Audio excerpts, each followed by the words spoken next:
Fala pessoal, vamos falar agora de uma noção de funções trigonométricas. Eu trouxe aqui para vocês o gráfico da função seno, cosseno e tangente. A gente precisa relembrar lá do ciclo trigonométrico, né? Os valores de seno, cosseno e tangente de 0, π sobre 2, π, 3π sobre 2. Também dos valores no sentido negativo, né? No sentido horário.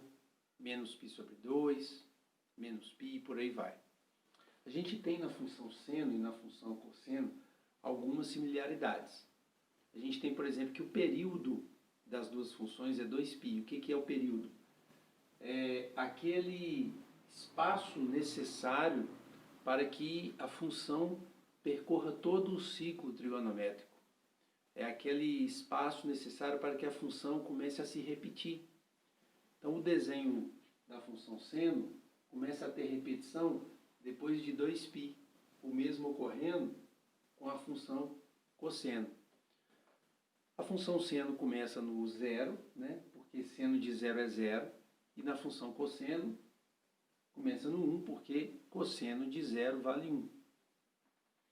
O máximo e o mínimo das funções seno e cosseno são 1 e menos 1, por isso a imagem vai de menos 1 a 1. E o domínio são os valores de x que eu posso usar na função, e tanto na função seno quanto na função cosseno, eu posso usar qualquer número real. Da função tangente é um pouco diferente, porque não existe tangente de π sobre 2. Né? No ciclo trigonométrico, a gente pode relembrar que em π sobre 2, nós temos ali retas paralelas entre o eixo x e o eixo da tangente. Então, ali não existe tangente em π sobre 2, também não existe tangente em 3π sobre 2. A gente escreve, então, que o domínio da tangente são todos os valores de x diferentes de π sobre 2, mais kπ, com o k pertencente aos inteiros. Já a imagem da função tangente são todos os reais. E o período da função tangente é apenas π. Eu preciso apenas de π para construir um gráfico completo da função tangente. Bom, o que geralmente é cobrado nas provas, nas funções, geralmente função seno e função cosseno, a gente tem algo parecido com a mais b seno de kx mais c. Vamos ver os significados de cada uma dessas letras. E é apenas uma noção do que pode aparecer aí nas funções trigonométricas, que é uma matéria muito mais ampla. O A é um deslocamento vertical que altera o desenho do gráfico. Um A positivo leva o gráfico um pouco para cima e o A negativo para baixo. O B se refere à amplitude. A gente pode ver aqui na função seno, a amplitude é 1. Na função cosseno também a amplitude é 1.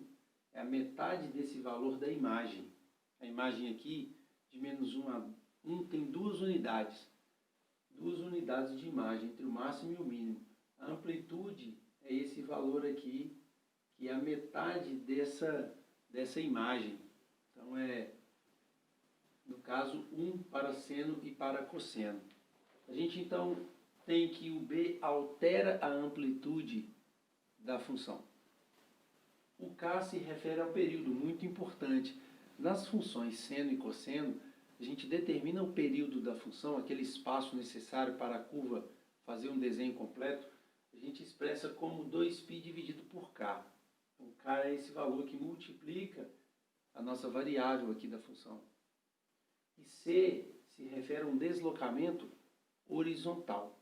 Então, aqui como exemplo, eu peguei uma função menos 1 mais 2 seno de 3x menos π sobre 2.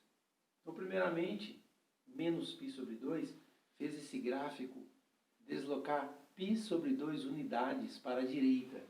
É o sinal contrário do que está aqui.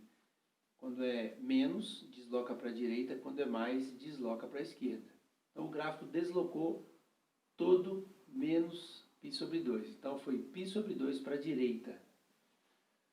O 3 se refere ao período. Então, 2π sobre 3 é o período.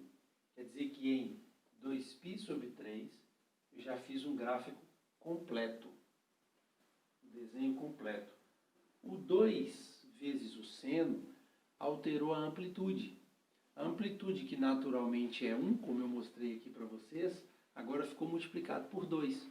A gente pode ver que a imagem de menos 3 a 1 são 4 unidades. Então, amplitude 2, a metade. Está aqui o tamanho da amplitude. Nós temos, então, 2 vezes 1 do gráfico original. Nós temos amplitude 2. E o menos 1 fez esse gráfico descer uma unidade em relação ao eixo Y. Então, todo o gráfico desceu uma unidade por causa do valor de A aqui, que representa o deslocamento na vertical. Então, um abraço a vocês e bons estudos!